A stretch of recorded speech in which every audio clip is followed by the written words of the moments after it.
This is the Elisa Lam elevator mystery. It's one of the most disturbing real-life cases in recent history.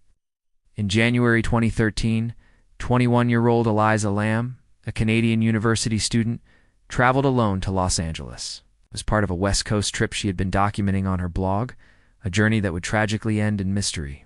She checked into the Cecil Hotel located in downtown a building with a dark history. Once luxurious, it had become notorious for crime, suicides, and guests like Richard Ramirez, the Night Stalker. Over the years, the hotel changed names and branding, but not its reputation. Elisa was only staying there temporarily. She planned to move to a more affordable and safer location. But that move never happened.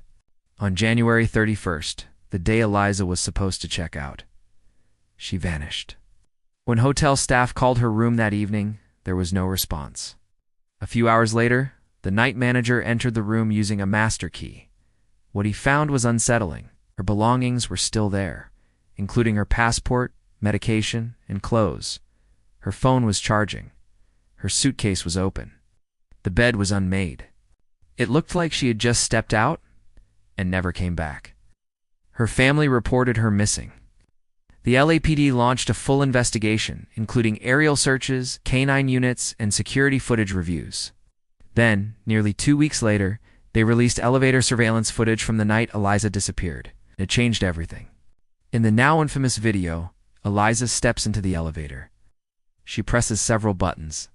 Then, she hides in the corner. She peeks out, steps back in, gestures strangely with her hands, almost like she's talking to someone invisible.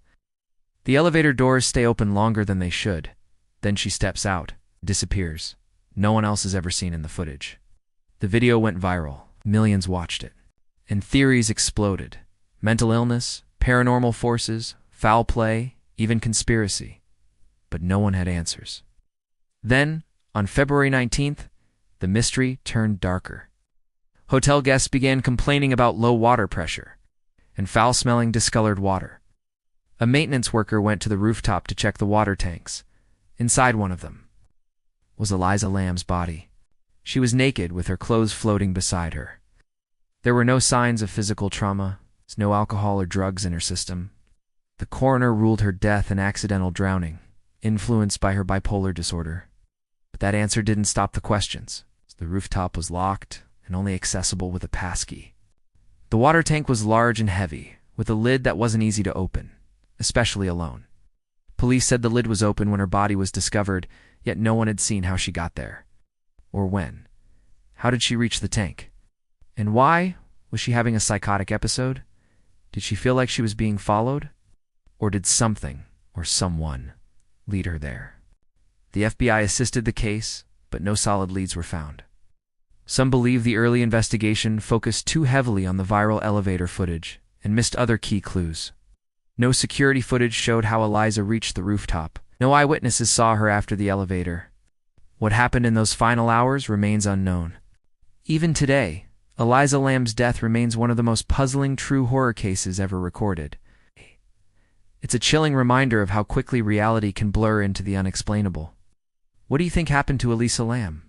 Let me know in the comments. And if you know another true horror story that the world needs to hear, share it below. Until then, stay in the light, because some places are darker than they appear.